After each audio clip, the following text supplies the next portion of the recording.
Everyone, स्वागत है आपका वेदांगा इंस्टीट्यूट फॉर सिविल सर्विसेज में। आज 1 जुलाई है और आज से हमारे देश के अंदर 3 बड़े कानूनों में परिवर्तन जो है वो किया गया है। आपको पता होगा कि चुनाव से पहले ही जो सरकार थी उस समय भी प्राइम मिनिस्टर नरेंद्र मोदी थे, आज भी नरेंद्र मोदी प्राइम मिनिस्टर हैं। तो उस समय सरकार ने 3 बड़े जो कानून थे देश के अंदर उनको संसद से पास कराया था। इनमें सबसे एक प्रमुख कानून था वो आपका आईपीसी, दूसरा सीआरपीसी और तीसरा आपका भारतीय साक्ष्य संहिता जो थी उसको परिवर्तित किया गया था। ये तीनों ही कानून आपको पता होगा कि अंग्रेजों के जमाने से ही लागू थे। सबसे पहले लॉर्ड मैकाले की अध्यक्षता में एक कमेटी बनी थी, उसने आईपीसी को बनाने का काम किया। हालांकि लागू जो हुआ था वो कैनिंग के काल में हुआ, जब तक मैकाले तो मर चुके थे, लेकिन उन्होंने इस पॉलिसी को जो है वो डिजाइन कर दिया था। एक दंड संहिता का भारत में जो है वो निर्माण कर दिया था। ठीक है, तो कैनिंग के कार्यकाल में जो है इस संहिता को जो है वो देश के अंदर लागू किया गया।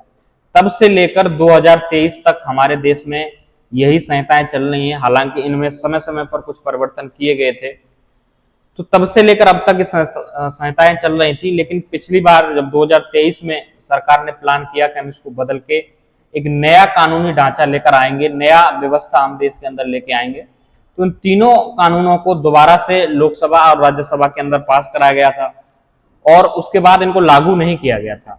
लागू इनको आज से किया जाएगा, यानी 1 जुलाई से ये कानून जो है वो लागू होंगे।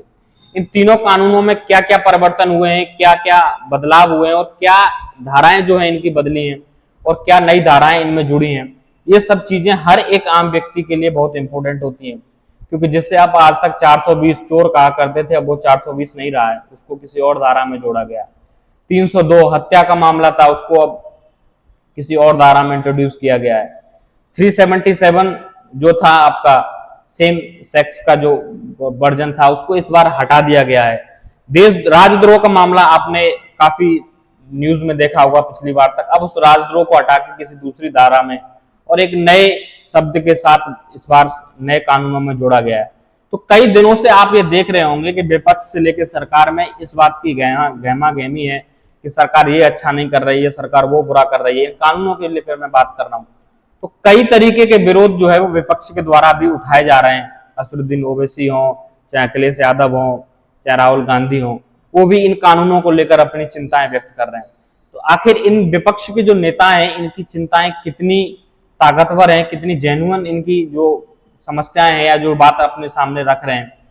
सुप्रीम कोर्ट में भी इसको लेकर एक पिटीशन दायर की गई है कि इनको लागू न किया जाए, क्योंकि इन पर बहस नहीं हुई थी। उस समय विपक्ष के बहुत से नेताओं को सस्पेंड कर दिया गया था। बहुत सारी चीजें हैं, तो आज इस वीडियो में हम टोटल इन्हीं चीजों के बारे में बात करेंगे कि क्या क्या चीजों में बदलाव हुए हैं और क्या क्या जो है वो नए सेक्शंस इस कानूनों में जोड़े गए। तो सबसे पहले देखिए, जो कानूनों में चेंज किया गया है वो नाम इनके बदल दिए गए हैं। ठीक है, नाम जो परिवर्तन किया गया है वो इंडियन पीनल कोड को अब भारतीय न्याय संहिता यानी आईपीसी जिसको आप पहले बोलते थे, अब उसको भारतीय न्याय संहिता जो है वो बोला गया है। और दूसरा एविडेंस एक्ट था, उसको अब साक्ष्य अधिनियम, भारतीय साक्ष्य अधिनियम के द्वारा जोड़ा गया। ठीक है, आईपीसी में जनरली क्राइम के लिए सजा का जो प्रावधान है उसको माना जाता है। साक्ष्य अधिनियम के अंदर साक्ष्य क्या होंगे, यानी कि कोर्ट के अंदर ऐसे कौन कौन से एविडेंसेस होंगे जिनको वैलिड माना जाएगा, यानी कि सरकारी तौर पर जिनको साक्ष्य माना जाएगा वो कौन कौन से आपका एविडेंस एक्ट यानी कि अब जिसको भारतीय साक्ष्य संहिता कर दिया, साक्ष्य अधिनियम कर दिया गया है, सॉरी, उसमें रहेगा। एक आपका कोड ऑफ क्रिमिनल प्रोसिक्यूटर है 1973। ठीक है, इसको अब भारतीय नागरिक सुरक्षा संहिता किया गया यानी कि सीआरपीसी है। सीआरपीसी में क्या होता है कि किसी भी क्राइम के जो सजा है उसका प्रोसीजर डिसाइड किया जाता है कि किस तरीके से सजा का प्रावधान होगा, कैसे सजा दी जाएगी, क्या क्या उसके प्रोसीजर्स होंगे, ये है। तो अब जनरली बहुत ज्यादा कोई मेजर चेंज नामों से हमें नहीं पड़ता, लेकिन हाँ नए नाम अगर आपको पूछते हो, नए नाम अब आपको भारत, इंडियन शब्द को हटा के वहां से भारत जोड़ दिया, भारतीय न्याय संहिता, ठीक है, भारतीय सुरक्षा अधिनियम और भारतीय नागरिक सुरक्षा संहिता जो है ये जोड़ी गई। ठीक है, सबसे पहले हम ये देखेंगे कि कौन कौन सी धाराओं में बदलाव किया गया है और कौन कौन सी नई धाराएं जो है इसमें जोड़ी गई हैं। तो सबसे पहले आप देखिए कि देशद्रोह का मामला था 124 पहले ये था और इसको 152 में कर दिया गया है। ठीक है, तो देखिए देशद्रोह पहले हमारे यहाँ आईपीसी में इंट्रोड्यूस नहीं था, इसको राजद्रोह पहले बोलते थे। तो बहुत सारे कई लोगों के आरोप थे कि इसमें स्पष्टीकरण की कमी है, इसलिए सरकार इसका दुरुपयोग करती है। तो अब इस बार सरकार ने क्लियर उसमें देशद्रोह लिख दिया है। भाई अब कोई राजद्रोह नहीं है, देशद्रोह है। देशद्रोह में बहुत सारे प्रावधान है कि अगर आप देश के किसी हिस्से को भारत से अलग करना चाहते हैं या फिर आप ऐसी विचारधारा लोगों में विकसित कर रहे हैं जिससे भारत में अलगाववाद पैदा हो, जैसे कश्मीर को लेकर हो, चाहे किसी नॉर्थ ईस्ट स्टेट को लेकर हो, कई लोग एक्टिविस्ट लोग इस तरीके की हरकतें करते हैं। एक दो को अभी सजा भी हुई है, आपको पता होगा। तो ये सब चीजें हैं। अब क्लियर उसमें जो है आपका देशद्रोह कर दिया गया, अब राजद्रोह नहीं है। ठीक है। गैर कानूनी सभा 144, आपने पता होगा धारा 144 जो है वो लगती थी, अब उसको 189 में कर दिया है। ठीक है। तीसरा जो है 302 आपको पता होगा हत्या का जो मामला था उसमें 302, अब उसको 101 में कर दिया गया, यानी 302 को अब 101 कर दिया गया। 307 जो है वो हत्या का प्रयास था। 302 हत्या यानी कि किसी को मार देना जान से, और मारने का प्रयास करना ये आपका 307 में था, जिसको अब नए कानून के तहत 109 में कर दिया गया है। यानी कि जो लोग लॉ के अंदर काम करते हैं या फिर जुडिशरी से जुड़े हुए लोग हैं, उनको बहुत मेहनत करने की जरूरत है, क्योंकि विभिन्न धाराओं में परिवर्तन कर दिए गए। ठीक है। अगला जो है वो आपको पता होगा रेप केस जो था 376 था, उसको 63 में कर दिया गया। एक धारा और थी जिसका मैंने पहले भी जिक्र किया था, 377 ये होता था कि same male male, female female, इस तरीके की सेक्सुअल एक्टिविटीज अगर सेम पर्सन के बीच में होती है तो उसको जो है वो क्राइम माना जाता था। तो उस धारा को यहां से फिलहाल हटा दिया गया। ठीक है। और मानहानि का जो मुकदमा था वो 399 में था, जिसको अब 356 में कर दिया गया है।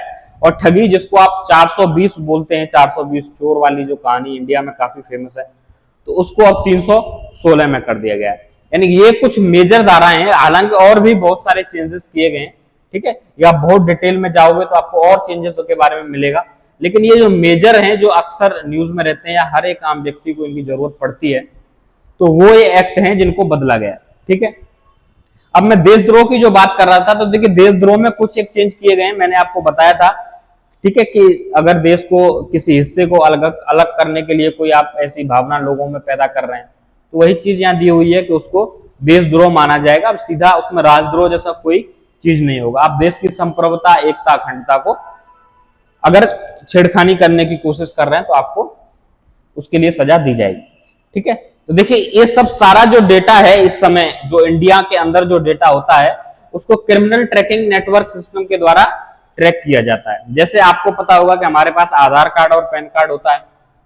आधार कार्ड पैन कार्ड की डिटेल आप किसी एप्लीकेशन में डालिए, पेटीएम या फोन पे के अंदर, तो आपके पास कितने लोन चल रहे हैं, कितने क्रेडिट कार्ड आप यूज कर रहे हैं, कितने लाइबिलिटीज आपके ऊपर बैंकों की है, वो एक ही जगह बता देता है। क्योंकि राज्यों में पुलिस जो है वो राज्य का मैटर है, राज्य सरकारें जो है वो पुलिस को कंट्रोल करती हैं। इसलिए सेंट्रल लेवल पर किसी व्यक्ति का क्राइम रिकॉर्ड जानने के लिए या तो राज्य सरकारों से निवेदन किया जाएगा कि भाई बताइए, लेकिन ऐसा ना करके नेशनल लेवल पर एक होम मिनिस्ट्री के अंदर ये ट्रैकिंग सिस्टम है जिसमें हर राज्य की पुलिस किसी व्यक्ति या किसी अपराध के बारे में जानकारी देती है।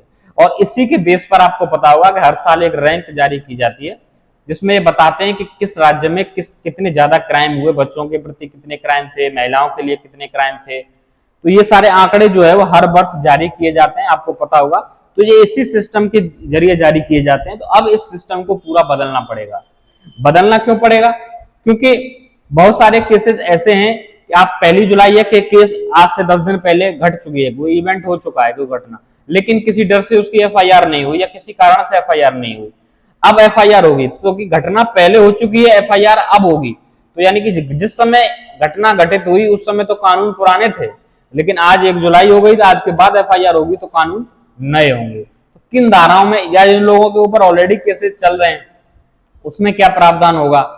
अब जो केसेस है, जैसे कई केसेस ऐसे हैं जिसमें 1 साल बाद रिपोर्ट होते हैं। सेक्सुअल हरासमेंट का मामला है कि 1 साल से कोई रिलेशन में है, शादी के लिए बोला, फिर उसके बाद मना कर दिया। तो इवेंट जो है आप क्राइम कहिएगा तो वो तो पहले से हो रहा है, लेकिन अगर उसको अब जाके रिपोर्ट करेंगे तो उसमें क्या प्रोविजंस होंगे, इस पर अभी थोड़ा सा स्पष्टीकरण सरकार का आना बाकी है कि क्या इस तरीके के प्रावधान होंगे, सरकार देगी या सुप्रीम कोर्ट दे उसको डिफाइन करेगा। ये अभी थोड़ा सा वेट एंड वॉच है। तो ये जो पूरा सिस्टम है, इस सिस्टम को पूरा अब हमें बदलने की जरूरत है। तो अब हम छोटी छोटी सी चीजों को देखेंगे कि 10-12 चीजें जो क्या क्या इन्होंने बदलाव सरकार ने किए हैं उसके बाद एक बार हम विपक्ष की चिंताओं को देखेंगे कि जो सरकार में बैठे हैं वो लोग और जो विपक्ष में बैठे हैं वो लोग, उनके बीच किन मुद्दों को लेकर टकराव है और क्या चिंताएं विपक्ष की। सबसे पहले 10 बड़े इंपॉर्टेंट जो काम है उनको हम देखेंगे। देखिए, सबसे पहली बात इसमें यह की गई है कि अगर पुलिस कोई भी क्राइम को रिपोर्ट करती है, एफआईआर होती है, तो उनके 60 डेज के अंदर पुलिस को यह डिफाइन करना होगा कि कौन कौन सी धाराएं उस पर लगाएंगे, जिसको आप चार्जशीट बोलते हैं। यानी कि चार्जशीट का आप पूरा प्रारूप तैयार कर दीजिए और उसकी सुनवाई जो है वो शुरू हो जाएगी। जैसे ही सुनवाई शुरू होती है उसके 45 दिन के भीतर कोर्ट को अपना डिसीजन सुनाना पड़ेगा। ये बात सुनने में तो बहुत अच्छी लग रही है कि 60 दिन के अंदर आपकी चार्जशीट दायर होगी, उसके बाद 45 दिन के अंदर आपका कोर्ट अगर सुनवाई पूरी हो जाती है तो डिसीजन देगा, क्योंकि कई कई साल लग जाते हैं कोर्टों को, जो सुनवाई पूरी होने के बाद भी डिसीजन पेंडिंग रहते हैं। तो सुनने में तो बहुत अच्छा है, इंप्लीमेंट होने के बाद कितना इंप्रूवमेंट हो सकेगा ये थोड़ा सा अभी देखने वाला पॉइंट होगा। ठीक है, दूसरा ये बात की गई है कि अगर कोई बच्चा रेप केस से पीड़ित है तो उसके जब सुनवाई होगी उस मामले की या उसके एविडेंसेस जब इकट्ठे किए जाएंगे तो उस बच्चे के माँ बाप जो है वो होंगे, एक महिला अधिकारी उसके साथ होगी। हालांकि ये जो मामला है अभी ये आईपीसी में जोड़ा गया है।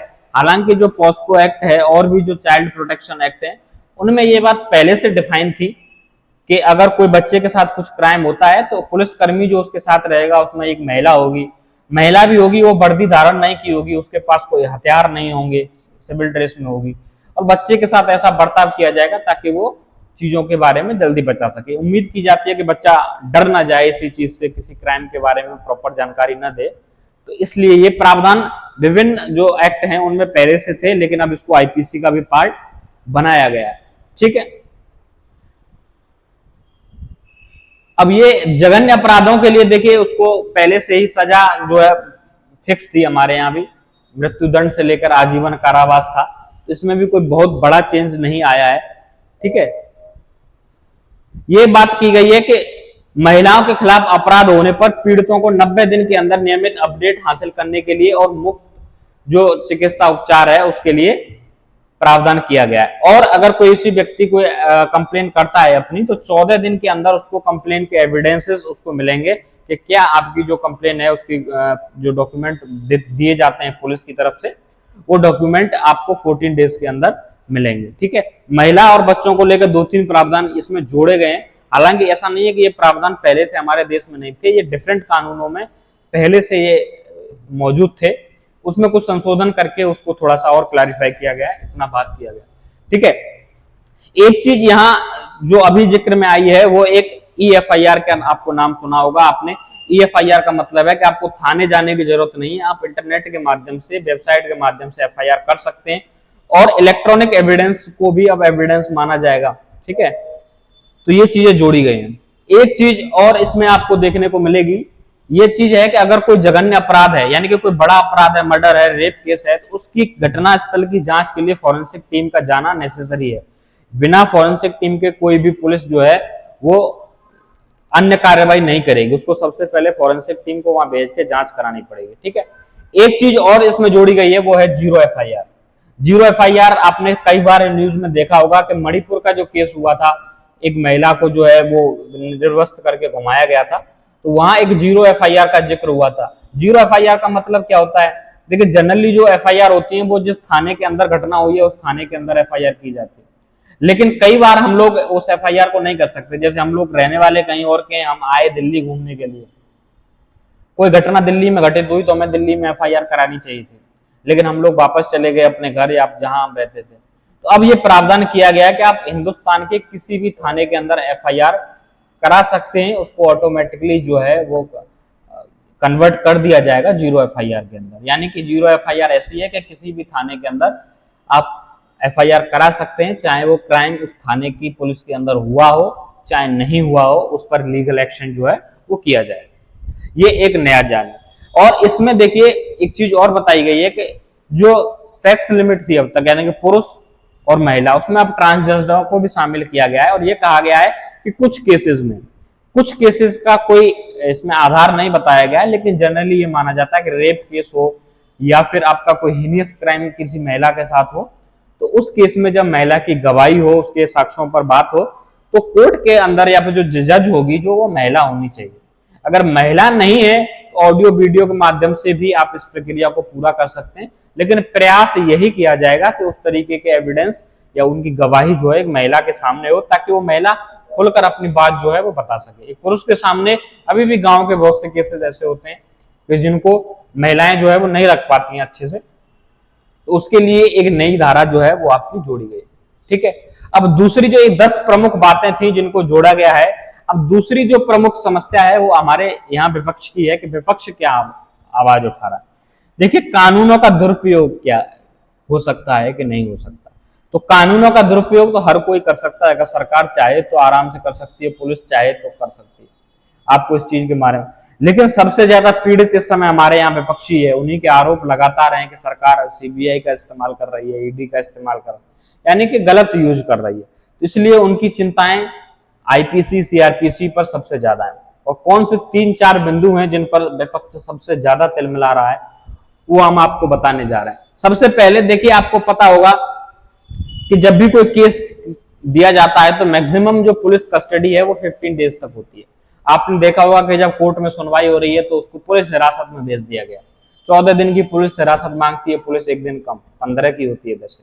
तो अब इसको बढ़ा के क्या कर दिया सरकार ने, 60 से लेकर 90 दिन तक कर दिया। अब विपक्ष ये कह रहा है कि भाई 15 दिन की हिरासत को आपने 60 से 90 दिन, अगर कोई कैंडिडेट पुलिस हिरासत में रहेगा तो पुलिस उसको बहुत प्रताड़ित करेगी। वो नहीं भी किया हुआ क्राइम तो भी कह देगा कि भाई मैंने ही किया। तो यहां सबसे ज्यादा विपक्ष को यह डर है कि पुलिस के पास जो इतनी हैवी पावर दी गई है सरकार की तरफ से, वो कहीं ना कहीं ज्यादा पावर दी गई। दूसरा ये बात किया गया है कि जो एक एक्ट आपने पता वो यूएपीए जो है एक्ट है,